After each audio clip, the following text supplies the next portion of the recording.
All right, y'all, what's up? We are finally here for episode 9. We are all caught up. I watched this last night, so I was not spoiled today when I was looking at y'all's comments. Some of y'all was talking about this episode, but I was not spoiled, so we good. But if you are new here, thank you for clicking on the video. Go ahead and subscribe, because if you go looking through the rest of my other videos, you're going to see a playlist. You might be looking at the videos tab. Just click subscribe. Just click it. Just click it. Because I'm going to be here. I'm going to be here for the rest of this. I'm probably going to be here for the rest of the franchise until I feel like stopping. But, yeah, please thumbs up the video. Y'all are doing really, really well with that video that I dropped last night as well. It's doing really, really well. I love the engagements. I love talking to y'all. That's the whole point of me telling y'all that thumbs up the video, drop a comment, subscribe, because I want more people to come, because I want us to have more conversations. I want to hear y'all's thoughts on these things too, especially leading up to the reunion. And we already know that's going to be something crazy. But we're not here for that. We're here for episode 9. This is the episode that we all was ready to see, considering everything that's come out about Tyler. It comes to a head today. So we finally get to see Ashley finding out how she handles it, how he handles it. And then we're going to figure out from the next episodes next week what happens with their story. We'll see. But let's go. All right. So we get a scene of Taylor and Garrett. And I'm not even going to lie to y'all. Taylor and Garrett scenes are probably the least entertaining to me. Not in a bad way, but it's just like these two I really don't find, and it's bad to say, and it's not a bad thing though. I don't find them entertaining because both of them are kind of like super subdued. But I feel like out of everybody, I can see these two being the two to be the ones to for sure make it, like in my mind. But they're kind of boring to me, so I don't really be talking too much about it. I be zoning out low key. But they're at home being domestic or whatever. But we get the little sign where it's 16 days until the wedding. So we're essentially a little over 2 weeks away from the weddings. So we get Ashley and Tyler. They're at home playing with the dog. Ashley is stating that she couldn't have asked for a better stepchild, talking about Tyler's dog. I'm like, all these talks of things that just like, you know how like when you know something, and then like every conversation that happens after you know something and haven't really addressed it, it's crazy how certain things just start to stick out a lot more about what you know. That's what these conversations were. Every time they started mentioning certain things, it just stuck out. But he then mentions how he wants to have 7 kids. And she said, I ain't asking for that. I ain't shaking. I'm not shaking. Because he stuck his hand out talking about something. Let's have 7 kids. She said, I ain't shaking to that. He says 4. She says 3. And he says and a half. She's like, what does that mean? And they essentially agreed to having 2 kids. There's already 2 plus 1 already. Okay. But she ends up saying like if she has 2 boys, she's going to try to have another girl. So she wants to have a girl. Like she really wants to have a girl. And I understand that. But he feels like daycare is a necessity with having kids. He then starts dropping little Timmy. And she's like, who is Timmy? I'm telling you, I was like, who is Timmy? Is Timmy already out here? Is that one of... Let me stop. But they then start throwing off baby names. They're going off these baby names and whatever. And she says that she has very unique names already picked out. He mentions trying to have kids now. I'm like, you already got some, but okay. But she then says that we aren't trying because... she says we ain't trying because I'm not trying. And she said she would lose her mind if she gets married and she's already pregnant. Or at least she's pregnant while she's getting married. But he says, so you saying no sex till next year? She said, I'm not shaking to that. I was like, here we go. But we get Hannah and Nick. They're at home. She's cooking and he's pretty much asking, well, she's pretty much asking, no, he asked her to tell him what she needs him for, pretty much helping around with helping her make the dinner and whatever. So he's looking for pasta because she tells him about the pasta. He's looking for pasta in the fridge. I started laughing. I'm like, Nick, clearly he don't cook. He don't cook because why would you be looking for pasta in the fridge? But okay. She's like, it's in the cabinet. So he's over there and you can tell he's struggling low key because he's like, he either don't remember how to make pasta or he just genuinely don't know how to make pasta. I'm starting to believe that he genuinely don't know how to. But she sees it and obviously she don't want to help him. So she immediately takes the pot and starts boiling it because she tried to ask him how to boil it or to boil it. And he's like, how do you boil? I forgot how to boil it.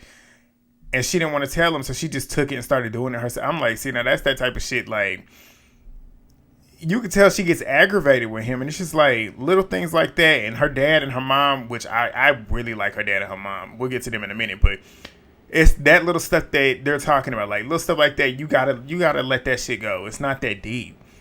But she then takes the pot and starts boiling the water or whatever. You can tell he's nervous because he's kind of like walking on eggshells with her, and you can't be walking around. You can't be walking on eggshells around your wife or your husband. Like that's crazy to me. But he then asks like if she has any advice for her, like meeting her brother, because her brother's gonna come over. She's like, no, I'm gonna let him eat you alive. What is her? I don't know what her deal is with wanting him to be uncomfortable. It's just so weird. It's just extremely weird, which is why I'm like, I still believe she don't like him. It's just so weird to me. Like, why do you want this man to be so uncomfortable all the time? It's like maybe because you're uncomfortable and have been uncomfortable, and you just want him to feel what you felt because you feel like you might not have felt that in his life. I don't understand that. But her brother comes in, they're goofing off and everything. Her brother ends up asking Nick what he thought Hannah was going to look like. And Nick was like, it's weird because you can say, like, coming into this experience that you want to fall in love with the Pieds and don't really care what the other person looks like that you're falling in love with. But it's actually real shit. Like, I literally fell in love with her and did not care what she looked like. Like, I love who she is as a person. And he's talking about how he loves how blunt she is and wants somebody to put him in his place. So he ends up letting him know that he's only dated 2 women in the past prior to Hannah. And her brother asked, like, how old are you? Because he's kind of like thrown off by that. And Nick was like, he's 28 years old. And he was like, oh, okay, because I've only dated 0. Her brother. Obviously, and he said, obviously no women because her brother is gay. So her brother lets Nick know that Hannah was the first person that he had came out to because she's so nonchalant. Like, she really don't give a fuck about a lot of stuff. Like, she gives off that blunt type of deal, even though she do give a fuck about a lot of stuff. But he just felt comfortable enough to tell her first. So they then talk about living together and Hannah basically picking up after Nick. So he ends up saying, like, what happens when you're because they ended up talking about something. And whenever they said that, Hannah and her brother called Nick a bitch boy and laughing about it. And I'm like, see, this is that type of shit. Ain't nobody gonna sit around and put up with that. Like, that's disrespectful. Like, what if he would have called her out her name? Like, calling him a bitch boy is crazy. That is crazy. Yeah, you can joke about certain things, but certain things go too far. Which is funny how she then trips out because he says, she talks about how she talks about how she don't like picking up after him and whatever. Essentially talking about how she don't like picking up after him.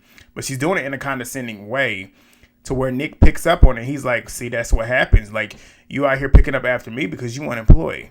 I said, get her, tit for tat. And of course, she ain't really liking that. She looked back at him like, oh. And he's like, oh, I can't be mean too. Like, you just was fucking rude to me, low key. High key. So, like, I'm just giving you a dose of your own medicine. But she was like, you're just mad because I make more money than you. He says, I love that. But I'm like, you're not making more money than him now because you don't have a job. Like, little things that she does is so, I couldn't be worse. She too much. But the brother then asked him about his occupation. Hannah then plates up the food and whatever, and they start bickering or whatever about the unemployed joke. And she's talking about how it went too far. And I'm like, you go too far all the time. Like, Nick barely even does anything to her. And she's always at his neck, low key, but high key. But Nick ends up bringing other instances where she makes jokes that go too far. And Hannah's gone at this point. She walked somewhere else. But it's just Nick and her brother. And then her brother ends up saying that's kind of his issue with her is because she's great and everything, but she'll say certain things. And when somebody matches it, she has an issue with it. So basically saying, like, she can dish it out, but she can't take it. Like, she can say certain shit that be too much. And then when somebody else does it to her, she has an issue with it. But Nick talks about how it can be hard. But Hannah comes back in. And she's like, I don't know what y'all talking about. Her brother said, we talking shit. I'm like, yeah, they are about you. But we move on to Taylor and Garrett. They're having a date night. It's a very nice restaurant where they're at. They're pretty much rooftop in DC.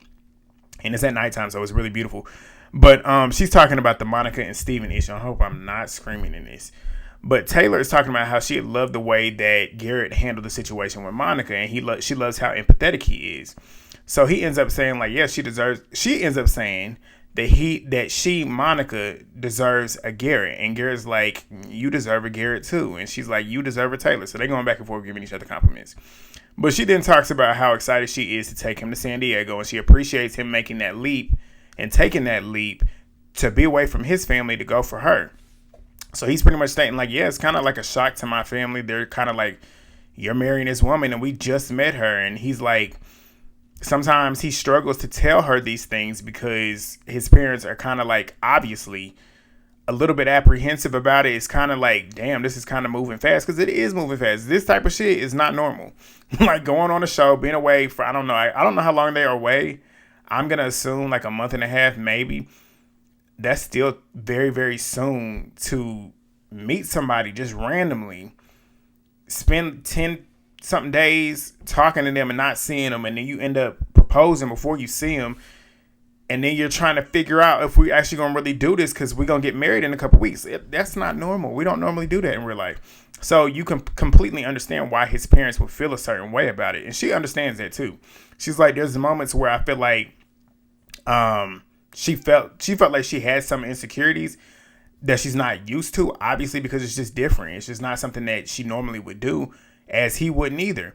But she says she doesn't take it personally, and if he's having these tough conversations with his parents, she understands, and sometimes those are the conversations that she doesn't need to hear because it's not necessary for her to hear, because she understands, like, you're going to have those conversations. She's probably going to have the same ones with her parents. But she talks about how it's important for her that he meets her dad, and she appreciates him wanting to come to San Diego to meet her parents, and says that her dad not being on camera, because her dad does not want to be on camera. And she says, like, him not being on camera doesn't mean that he doesn't support us. It's just not his thing. He don't want to be on camera. Completely understood. But Garrett says, like, if your dad also doesn't grant me his wish to go ahead and take your hand in marriage, I wouldn't blame him, because he doesn't know me. Garrett is very mature. Like, he thinks very, very logically. You can tell he's not reactive. You can tell he actually thinks through just things, period. Like, the way he thinks, the way he acts, you can tell he's a very methodical person. But they both start talking about how maybe adhering to their parents' advice, and if they feel like they might be a little bit apprehensive about them getting married too soon, they might need to take it into account. Both of them are very mature people. Both of them. But we'll see what happens. Hopefully I'm not talking too soon, because we saw at the end of the episode the trailer for the rest of the episodes, but we'll get to that later on. But we're now 15 days until the weddings. We're at Tim and Alex's house. Well, we're with Tim and Alex at Tim's house. It's funny because, and I'm gonna conjoin both of those right now, because that was their only scenes, them at their houses. His house is super nice, super tidy, super clean, pretty well kept. He's got a picture of him with his sisters when they were last together. He's showing Alex around the house, obviously. His fridge is packed. He got food up in there. She likes his space, but she wants to get rid of his brown leather lazy boys. He said he's not married to them couches, but he loves his brown leather. Alex, let me skip down to hers, where my notes were. We get to her place. It looked like a damn tornado hit. She got clothes all over the place. She got shit all over her house. She got a lot of clothes. But Tim was looking like, oh, okay, this is what we doing. But she's like, this is weird because I've never really shown anybody my mess. And I understand, because, like, my house is my favorite place. I love being at home. I wind down when I'm by myself. Like, I'm an extroverted introvert, but, like, higher on the introvert. I like to recharge my batteries. And when I recharge my batteries, I'm at home. I'm by myself. I'm quiet. I don't say too much.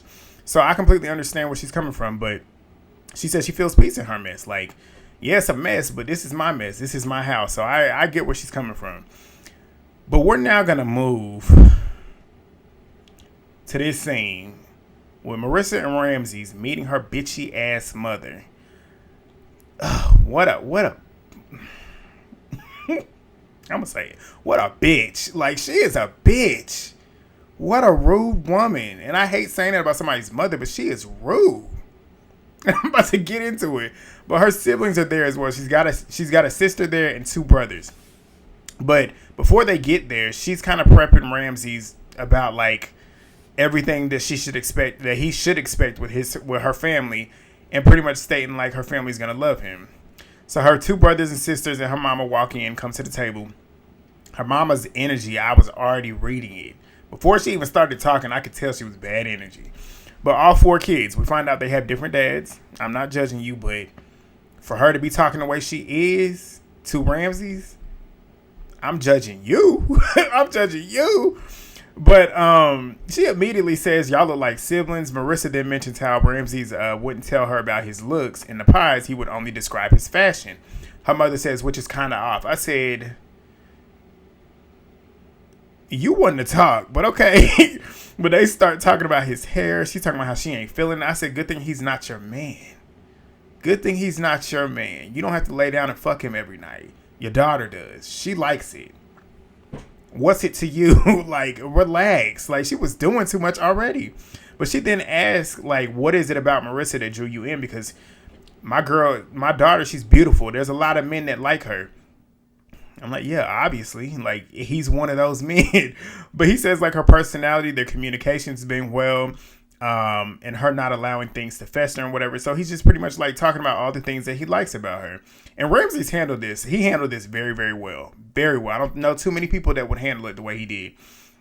But he lightly mentions their tense moment that they've had with certain discussions and how they were able to navigate it in a healthy way to provide each other space when they needed it. And she sees him for who he is, and he feels it's the same. It feels like it's reciprocated, and she does as well. So her mom then brings up a photo album. She brought a photo album. Marissa's never seen it before. They're going through all the pictures, and there's pictures of her growing up, her dad, all that type of shit. So her mom ends up talking about how when they were poor, they were so poor that she had to hand make ornaments and whatever. So she then talks about how she was married and then ended up getting divorced at 35, taking care of 4 kids, working early in the morning, then going to nursing school. Yes, all of that is great. But the way she says all this, it's like a woe is me. She wants a pity party. And yeah, it's like, it's hard. You being a single mother, taking care of one child is hard. Taking care of 4, I know it's hard. I know it's hard. But the way she starts spewing all this stuff at him is like she wants him to feel bad for. Low-key, that's what I got from it. Y'all tell me how y'all felt about it. But it's like she low-key wanted him to feel bad for her and be at her beck and call. And I'm like, you need to relax. Relax. It's not about you. But she brings up Marissa's goal to take care of her kids and stay at home, and then ask him what his plan is to further his career. When she said that, I'm like, but didn't Marissa tell him in the pies that she essentially wanted to work and he be at home with the kids? I'm like, okay, that's interesting. But she then transitions the conversation into Ramses' plans and furthering his career. So he ends up saying that he thought about going back to school because she asked him, like, what is your degree? Like, what is your degree in? He lets her know that he dropped out of school at 20 years old because his dad had passed away. And he lost sight of what direction he wanted to go in. But he's always had a job. He's always taken care of himself. I don't know if I mentioned this earlier in the season, but I feel that way. Like, when it comes to, like, schooling and stuff, like I said, I went to school. But not too many people. There's people that have not gone to school that are way more successful and have way more money than me.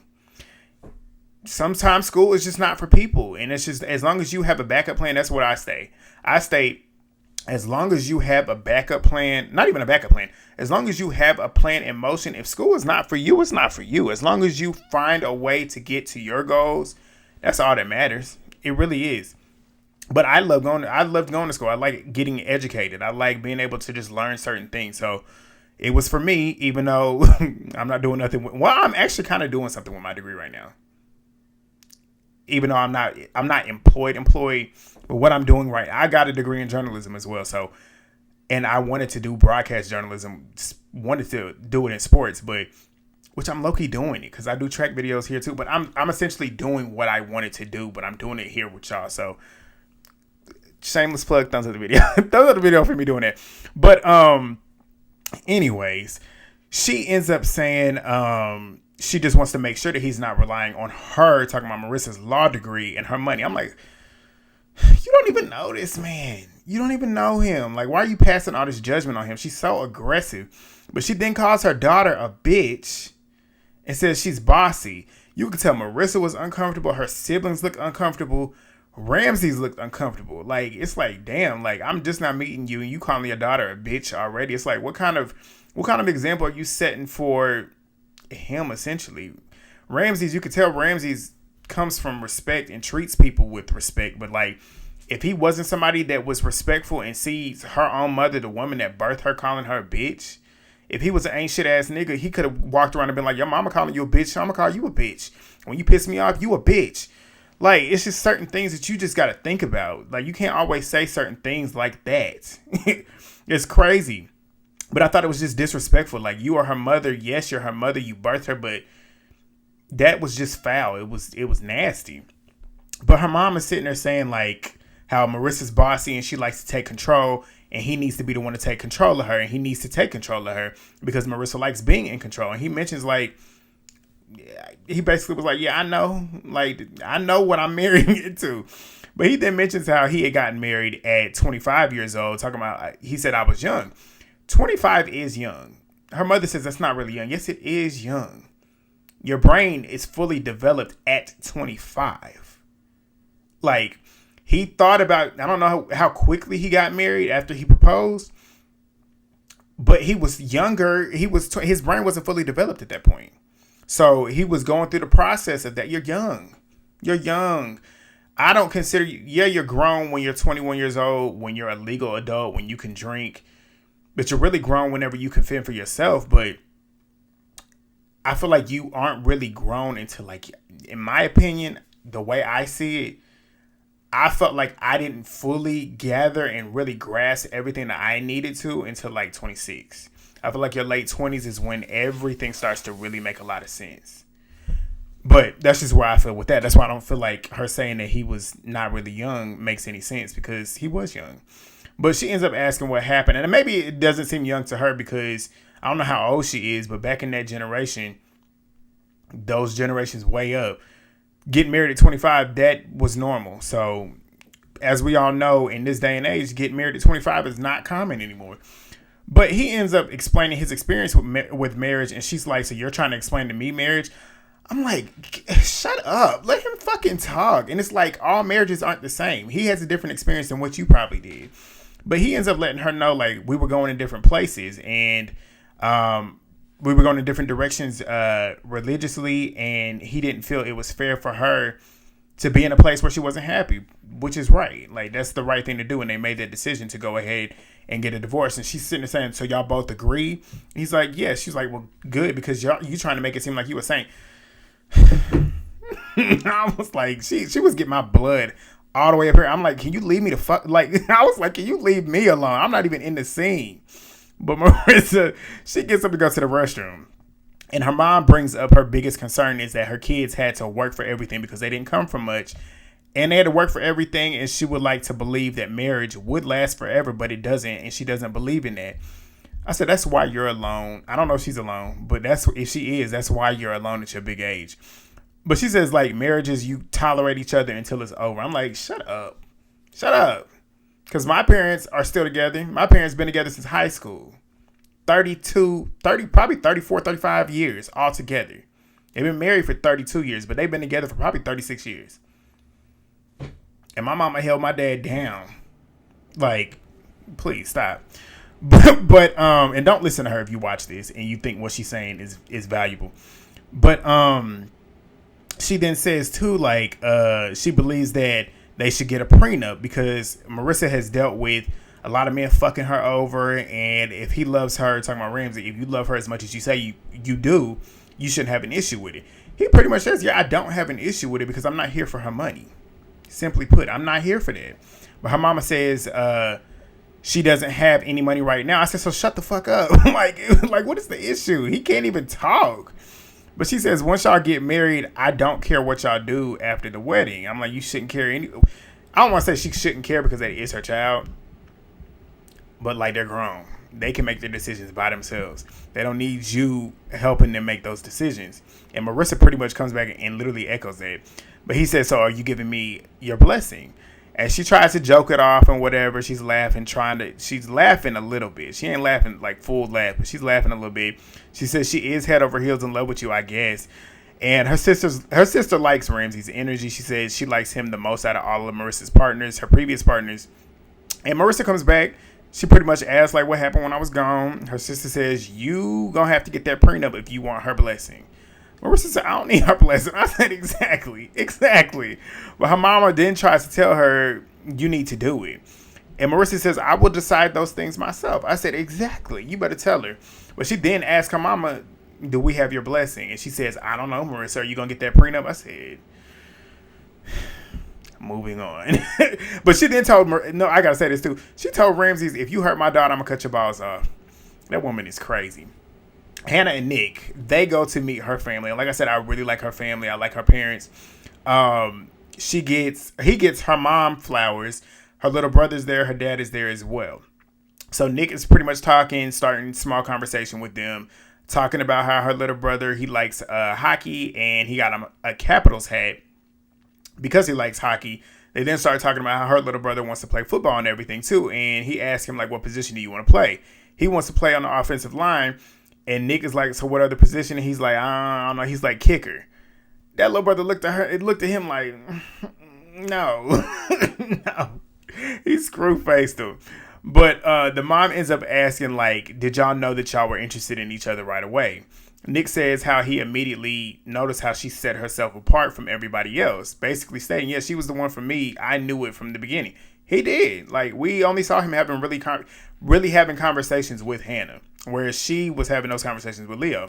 And she's pretty much saying, like, he grew on me. Her mom was like, yeah, your dad grew on me too, and it's still growing on me to this day. That's just a part of marriage. You start to really appreciate everything about your partner. Like, you have certain things that you might not like about them, but it's the things that you love most about your partner, your husband, your wife, that make that marriage work. But like I said, I like her parents. Her parents, you could tell they don't take themselves too serious, and you could tell they don't take their daughter too serious either. But we could get to it. But her parents, they're having a light conversation with Nick, and Hannah ends up going, are y'all gonna grill him yet? I'm like, what is with you wanting him to be uncomfortable? It's so weird. But her dad said, what's the point? Like, y'all have already done it. Y'all already agreed essentially to get married. Like, I ain't got nothing else to ask, because I mean, y'all done did it already. That's it exactly. But they then talk about the things that they're picky about. Hannah says that her list is longer, or Nick says that Hannah's list is longer. This part right here had me hollering. I watched it back probably 8 times last night. But Hannah says, I'm so perfect, it's hard for him to come up with things. The way her mama looked at her and said, are you serious? I don't know why it tickled me so much, but it cracked me up. And she was like, yeah, I'm so easy to love. But her mama looked up at her husband and was like, what the fuck is wrong with her? That shit cracked me up, yo. But her mom says Hannah always finds something wrong with a guy, but for her to be interested in you, it must mean something. But Hannah's being Hannah, and her mom tells her, like, you need to relax. Like, you seem very stressed out. She's like, I'm trying to chill. And her mom said, yeah, you need to. Like, they can tell, like, Hannah is just too uptight. Like, relax. But Nick gets up to go get her brother's hat, and Hannah's sitting there talking to her parents, and they're telling her, like, we like him. Like, he seems like he's got his head on straight. Her dad's like, I don't know him for real, but, like, I like what I'm seeing right now. And she says that she loves him, but there's certain characteristics that, and things that he does that obviously bother her. And her dad's like, if that's the case, we would have turned you in a long time ago. Like, let the small things go. Like, overlook those stupid things, because it's not worth it. He said some valid shit. But she then talks about how she needs a massage. And her mama's like, well, her parents are funny. Like, they slick funny. Like, you got to really catch it to understand how funny they are. But her mama says, well, you got somebody who can do it now. And Hannah says, he won't even suck my toe. Her dad's, what the hell are you talking about? I started laughing. Her parents are so funny to me. But Alex and Tim, we already talked about it.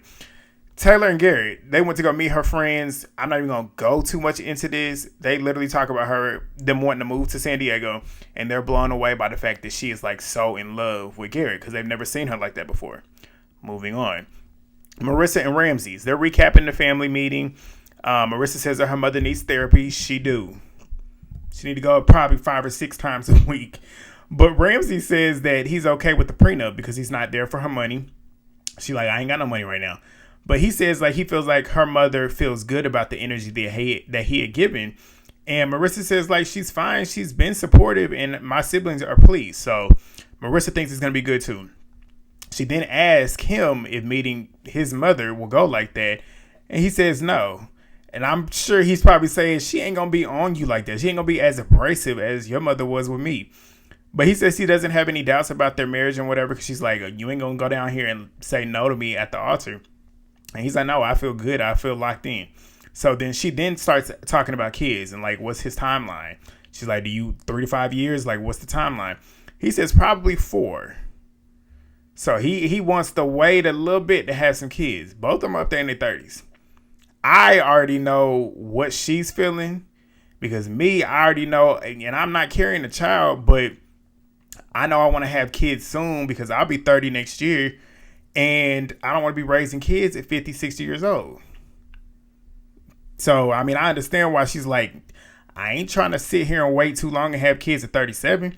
But he's pretty much stating like, I want to have time with just the two of us, which I understand that too. But I feel like a year with just the two of y'all should be all right because y'all up there. Y'all ain't up there, but y'all up there. But she talks about how she doesn't want to go back on birth control. And he says that, well, I don't want you to do anything that's going to affect your health and your mood. And he's like, I guess I'm going to have to wear condoms then. She says, that's essentially what I want to do. And he asks, like, does she like condom sex? And she says some of her best sex has been with a condom. And he says, like, obviously, and you can see it all over him. He's just like, I say Marissa's the same way. Marissa, Ramses, Hannah, and especially Monica. Those are the ones that you can, and Alex and Tim. I would say Alex more so than Tim. But you can see all over that they can't hide how they feel. But Ramses, for sure, in this scene, when she said that, you could tell he was like, I don't want to be having no sex with no condom on. And she's pretty much saying, okay, I guess we're going to have to raw dog it and accept the consequences. AKA, like, if we ain't using contraception and we ain't wearing a condom, we're going to end up pregnant. And as we all know, she wants to get pregnant sooner than later. So I'm sure she's A-okay with that. He says condom sex is just not enjoyable to him. And she says, okay, well, I'm not going on birth control. I'm like, it sounds like y'all about to have a baby then. But he says, we're just going to have to wait and see. And we're going to have to do what we have to do. And he says, the sex just has to be enjoyable to me. I said, well, y'all better be practicing the pull-out method. But we'll move on to Nick and Hannah meeting his family. This was actually really, really good. This was Hannah's most likable scenes to me this entire season. She immediately gelled with his family, and his family, his parents, you could tell they immediately liked her. You could tell they genuinely loved her as a person. Like, she comes in there with gifts that are suited to both of them. She got his mom something to do with pineapples and got his dad something with golf balls. She was very thoughtful. She was on her best behavior. She was not rude at all. Like, she was on her best behavior. But like I said, his parents, they seem very, very wholesome as well. I liked his parents as well. Like I said, they immediately connected with Hannah.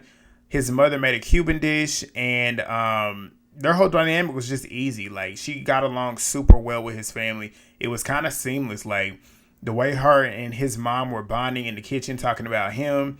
She lets his mother know that Nick told her that he was in love with her, and his mom is like, he ain't never said that before, and he's not the type of person that really gets too deep. Like, he doesn't really talk too much or say too much, but he has a really, really good heart.